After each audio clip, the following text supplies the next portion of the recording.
Iran के साथ युद्ध विराम के तुरंत बाद इजराइल ने जैसे अपना सारा फोकस वापस से गजा में लगा दिया है और लगातार हमले भी कर रहा है। इस बीच आईडीएफ ने दावा किया है कि गाजा सिटी के सबरा इलाके में एक टारगेटेड एयर स्ट्राइक के जरिए हमास के टॉप कमांडर को मार गिराया है। इजरायली सेना का दावा है कि हमास का टॉप कमांडर हक्काम मोहम्मद ईसा अल ईसा को मार गिराया गया है। आईडीएफ ने एक्स पर एक पोस्ट करते हुए इसकी जानकारी दी, जिसके मुताबिक हमास का टॉप कमांडर अल ईसा इजराइल में हुए 7 अक्टूबर 2023 के नरसंहार का मास्टरमाइंड था। आतंकियों को ट्रेनिंग देता था और हमास के सैन्य विंग की संस्थापक सदस्यों में से एक था। आईडीएफ ने एक्स पर जारी अपने बयान में कहा, टॉप कमांडर हक्काम मोहम्मद ईसा अल ईसा हमास की सैन्य ताकत बढ़ाने, आतंकियों को प्रशिक्षण देने का काम करता था और वो 7 अक्टूबर के हमले में मुख्य नरसंहार की पूरी योजना बनाने में मुख्य भूमिका निभा रहा था। आईडीएफ ने कहा, अल ईसा हमास की वायु और नौसेना हमलों की योजनाओं में भी अहम भूमिका निभा चुका था, वो मारा जा चुका है। आईडीएफ ने आगे बताया कि हम अभी 7 अक्टूबर 2023 में हुए हमले में शामिल सभी आतंकियों को खोजकर खत्म करने के अभियान को भी जारी रखेंगे।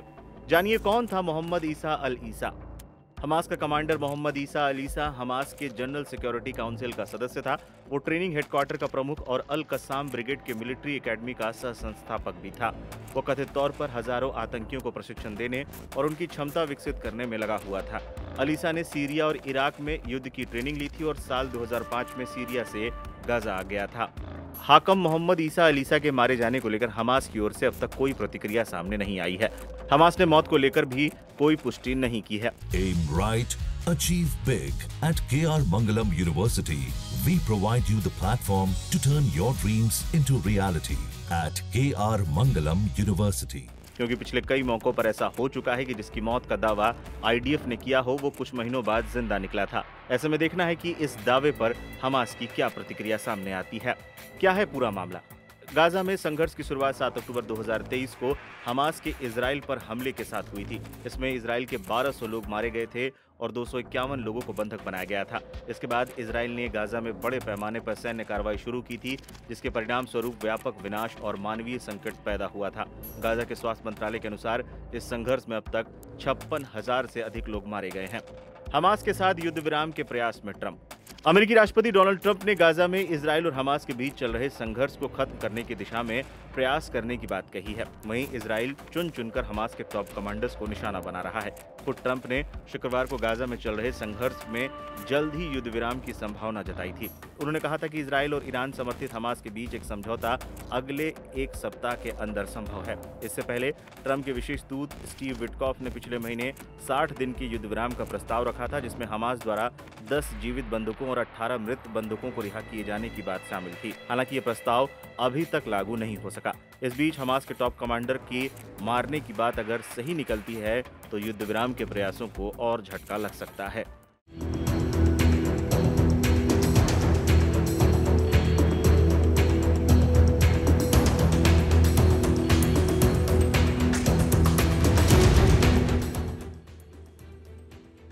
ईरान ने हाल के दिनों में अपने ऊपर दो तरफा हमला झेला है। एक तरफ इजराइल के साथ हुए युद्ध के दौरान उसे काफी नुकसान हुआ, वहीं दूसरी तरफ अमेरिका ने भी उसके परमाणु ठिकानों पर बम बरसाए। लेकिन जैसा दावा किया जा रहा था कि ईरान के सर्वोच्च नेता खामनेई की लोकप्रियता कम हो रही है, उस दावे को गहरी चोट लगी है। युद्ध के बाद ईरान के सर्वोच्च नेता अली खामनेई की लोकप्रियता कम नहीं हुई है, बल्कि और ज्यादा बढ़ गई है। इजराइल और अमेरिका से अकेले टक्कर लेने से मुस्लिम वर्ल्ड में भी ईरान और खामनेई की धमक में बढ़ोतरी ही हुई है। सीजफायर के बाद 26 जून को ईरान के सर्वोच्च नेता अयतुल्ला अली खामनेई ने पहली बार सार्वजनिक रूप से बयान देते हुए दावा किया था कि उनकी देश ने इजराइल पर जीत दर्ज की है और अमेरिका को भी करारा जवाब दिया है। ईरानी सरकारी टेलीविजन पर टेलीकास्ट किए गए इस वीडियो संदेश में खामनेई ने कहा, इस्लामी गणराज्य विजयी रहा और बदले में अमेरिका के चेहरे पर तमाचा मारा। जो कुछ हुआ अमेरिका ने केवल इसलिए हस्तक्षेप किया क्योंकि उसे लगा कि अगर उसने हस्तक्षेप नहीं किया तो ज़ायोनिस्ट शासन पूरी तरह से तबाह हो जाएगा। अमेरिका को इस युद्ध से कोई लाभ नहीं हुआ। जो कुछ हुआ अमेरिकी राष्ट्रपति डोनाल्ड ट्रंप ने उसे बढ़ा चढ़ाकर पेश किया है। उनकी बातें सुनकर कोई भी समझ सकता है कि वो सच्चाई को तोड़ मरोड़ रहे हैं। खामनेई को जवाब देते हुए ट्रंप ने social media platform truth social पर लिखा, 12 दिन के इजरायली और अमेरिकी हमले ने ईरान की 3 प्रमुख परमाणु ठिकानों को गंभीर रूप से नुकसान पहुंचाया है। अयतुल्ला अली खामनेई ने मूर्खतापूर्ण तरीके से ये क्यों कहा कि उन्होंने इजराइल के साथ युद्ध जीत लिया? आप एक धार्मिक और देश के सम्मानित व्यक्ति हैं, आपको सच बोलना चाहिए। World-class faculty, cutting-edge labs and immersive learning. A vibrant campus life beyond the classroom. SGT University, nurturing future leaders. Trump के इस बयान के बाद ईरान की तरफ से भी तीखी प्रतिक्रिया सामने आई।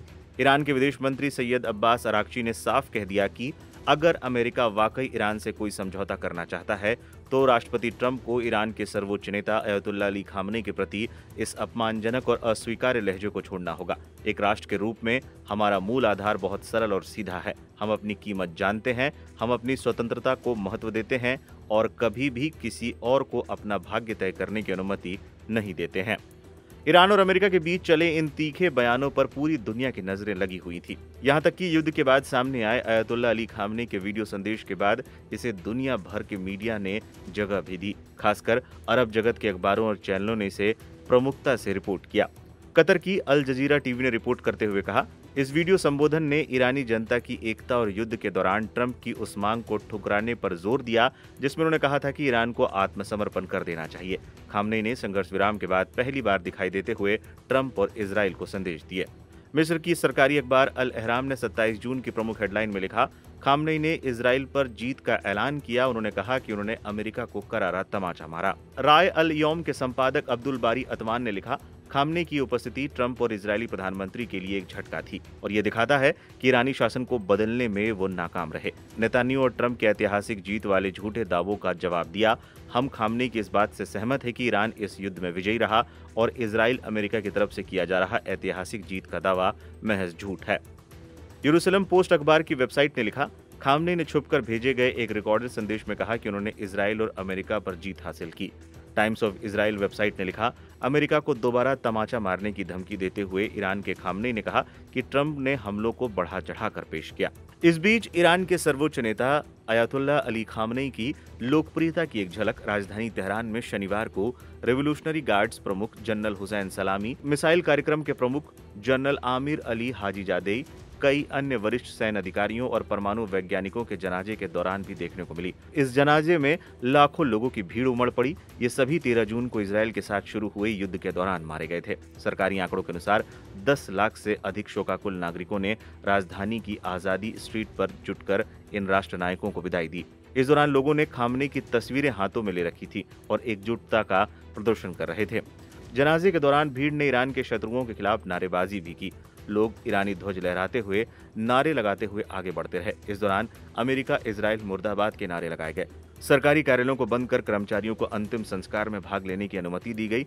ईरान के सर्वोच्च नेता अयतुल्ला अली खामनेई की सार्वजनिक मौजूदगी नजर नहीं आई। हालांकि ऐसा माना जा रहा है कि उन्होंने बंद कमरे में विशेष नमाज पढ़ी होगी।